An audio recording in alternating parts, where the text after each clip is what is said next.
بسم اللہ الرحمن الرحیم۔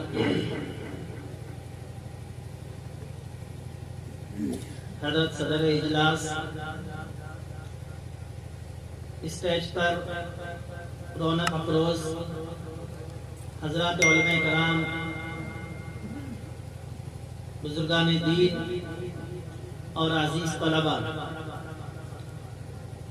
یہ موقع خطاب کا نہیں ہے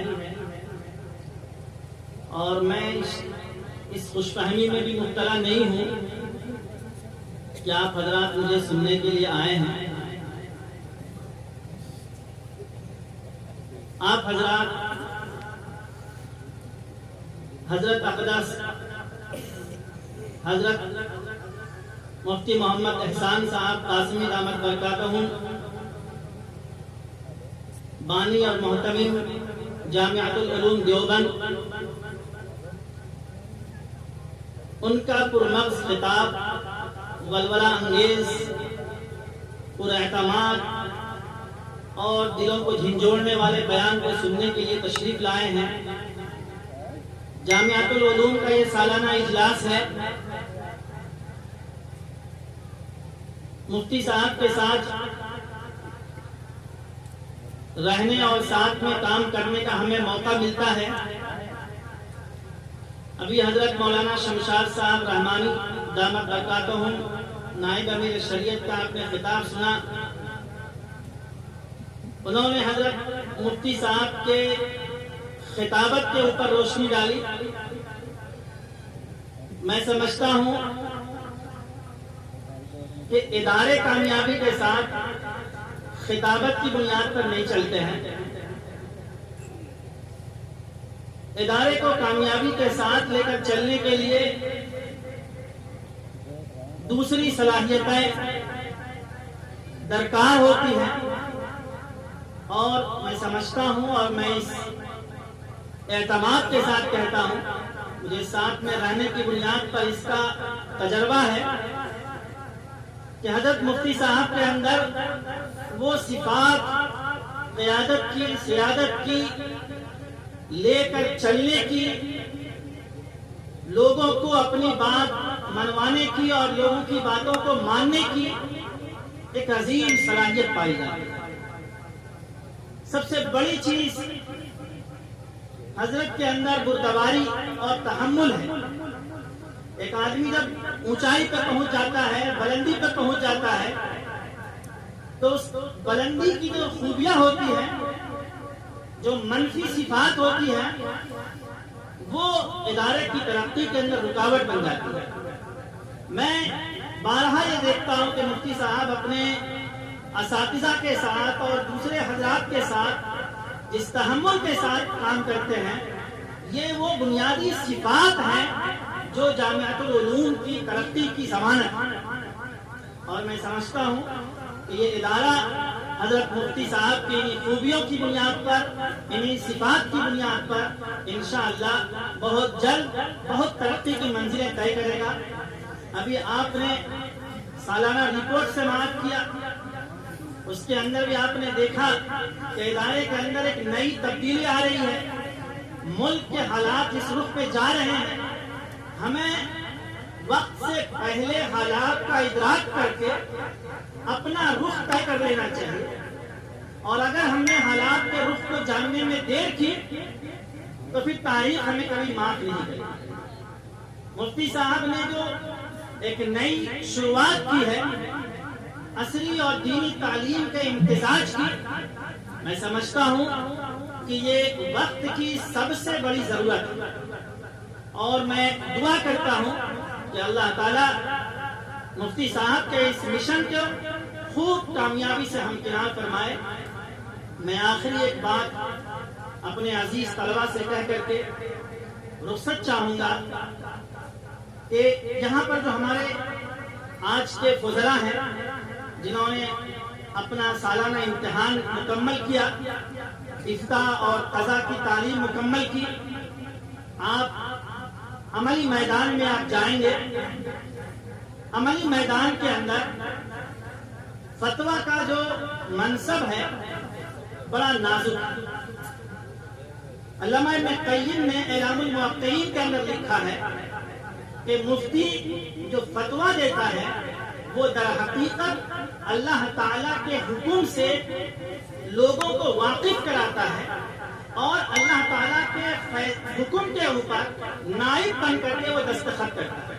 توقیع، انہوں نے کتاب کا نام ہی رکھا اعلام الموقعین، کہ مفتی اللہ کے فیصلے کے اوپر اللہ کا ترجمان بن کر کے، اللہ کا نائب بن کر کے اس مسئلے کے اوپر دستخط کرتا ہے اور یہ جاری کرتا ہے کہ اللہ تعالیٰ کا یہ حکم ہے، شریعت کا یہ فیصلہ ہے.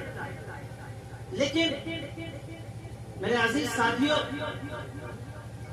حالات جس تیزی سے ساتھ بدل رہے ہیں، دنیا جس تغیر پذیر حالت کے اندر ہے، اور دنیا کی جو پہلی تقسیم ہوا کرتی تھی دارالاسلام کی، دارالحرب کی، اب یہ تقسیمیں ختم ہو گئی.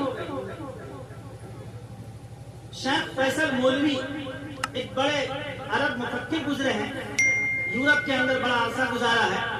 انہوں نے ایک کتاب لکھی المسلمون مواطنا فی اوروپا، یورپ کے مسلمان. اس کتاب کے اندر انہوں نے لکھا ہے کہ اگر کوئی مفتی اس سے یہ مسئلہ معلوم کیا جائے کہ ہم ہون لون لے سکتے ہیں کہ نہیں لے سکتے ہیں، اور وہ کتابوں کی بنیاد پر پڑھ کر کے یہ فتویٰ دے دیتا ہے کہ جائز نہیں ہے، تو میں یہ سمجھتا ہوں کہ ان کو فتویٰ دینے کا حق نہیں ہے جب تک کہ حالات کو، پس منظر کو سمجھے نہیں. کہ ایک آدمی اگر لون کی اجازت مانگ رہا ہے تو کس جگہ کے لوگ ہیں، اس جگہ کی صورتحال کیا ہے، وہاں کے بینکوں کی صورتحال کیا ہے، وہاں کے لوگوں کی معاشی صورتحال کیا ہے، اور خود سائل کی صورتحال کیا ہے. جب تک وہ ان تمام چیزوں کو نہیں سمجھ پاتا ہے، اس وقت تک وہ صحیح طور پر فیصلہ کرنے میں، فتویٰ دینے میں کبھی کامیاب نہیں ہو سکتا. اسی لیے حضرات فقہا نے مفتی کے لیے تیقظ اور بیداری کو ایک بنیادی شرط قرار دیا. ایک اہم چیز ابھی حضرت مولانا شمشاد صاحب نے بھی اس کی طرف توجہ دلائی کہ مفتی کے لیے تقویٰ بہت ضروری چیز ہے. علامہ ابن حمام کی ایک بلیغ عبارت ہے، علامہ شامی نے بھی اس کو کوٹ کیا ہے، ان اولا ما یستنزل به فیض الرحمت الالہیہ فی تحقیق الواقعات الشرعیہ طاعت اللہ عز وجل والتمسک بحبل التقوی واتقوا اللہ ویعلمکم اللہ. ومن اعتمد على رأیہ وذہنہ فی تحقیق الواقعات وکنوز الفقہ وهو فی المعاصی حقیق بانزال الخذلان. ومن لم يجعل الله له نورا فما يكون له من نور. کہ اللہ تعالیٰ کے فیصلے کے اور اللہ تعالیٰ کی رحمت کے نازل ہونے کے لیے مسائل کو حل کرنے کے اندر سب سے بنیادی چیز ہے طاعت اللہ والتمسک بحبل التقوی، تقوی کی رسی کو مضبوطی سے تھامنا. قرآن کریم کے اندر خود اللہ رب العزت نے ارشاد فرمایا واتقوا اللہ ویعلمکم اللہ. تقوی اختیار کیجئے، اللہ آپ کو راستے بتا دے. ایک مفتی اگر ایک فیصلہ کرنے کے لیے، ایک مسئلہ کو لکھنے کے لیے اس اعتماد کے ساتھ بیٹھتا ہے کہ اللہ تعالیٰ اس مسئلے کے لیے میرے دل کے اندر، میرے ذہن کے اندر الہام فرما دیجئے، القاء فرما دیجئے، اور وہ شخص کی زندگی تقوی سے عبارت ہے، تو قرآن کی یہ شہادت ہے کہ اللہ تعالیٰ اس کو جواب القاء فرما دے. اور جو شخص گناہوں کے اندر ہے، معصیت کے اندر ہے، اور وہ اپنے ذہن پر، اپنے علم پر اعتماد کر کے مسئلے کو حل کرنے کی کوشش کرتا ہے، تو علامہ ابن حمام کہتے ہیں حقیق بانزال الخذلان، ذلت و رسوائی اس انسان کا مقدر بن جاتی ہے. اس لیے میرے عزیز ساتھیوں، جو آج یہاں افتاء کی تکمیل کر کے اپنے اپنے وطن کو جائیں گے، یہ دو نصیحتیں بہت مختصر سی ہے. یاد رکھیے گا کہ تقوی اگر آپ کی زندگی کے اندر ہے تو آپ فقہ کے مشکل سے مشکل مسائل کو حل کر لیں گے. اور دوسری چیز بیدار مغزی ہے. سائل سوال کرنے والا مختلف بنیادوں پہ سوال کرتا ہے. کبھی اس کا منشا عمل کرنا ہوتا ہے اور کبھی اس کا منشا دوسرے کو ذلیل کرنا ہوتا ہے۔ ایک مفتی کی بیدار مغزی یہ ہے کہ وہ اس بات کو سمجھے کہ سامنے والا جو سوال کر رہا ہے یا عمل کرنے کے لیے سوال کر رہا ہے یا دوسرے کو ذلیل کرنے کے لیے سوال کر رہا ہے۔ اگر عمل کرنے کے لیے سوال کر رہا ہے تو اس کا جواب الگ ہوگا، اور دوسرے کو ذلیل کرنے کے لیے سوال کر رہا ہے تو اس کا جواب الگ ہوگا۔ اللہ تعالیٰ ہمیں کہنے سننے سے زیادہ عمل کرنے کی توفیق نصیب فرمائے۔ میں آج کے اس باوقار اور پرشوکت پروگرام کے اوپر حضرت مفتی صاحب کو مبارکباد پیش کرتا ہوں اور دعا کرتا ہوں کہ یہ چمن یوں ہی سدا آباد رہے۔ واخر دعوانا الحمدللہ رب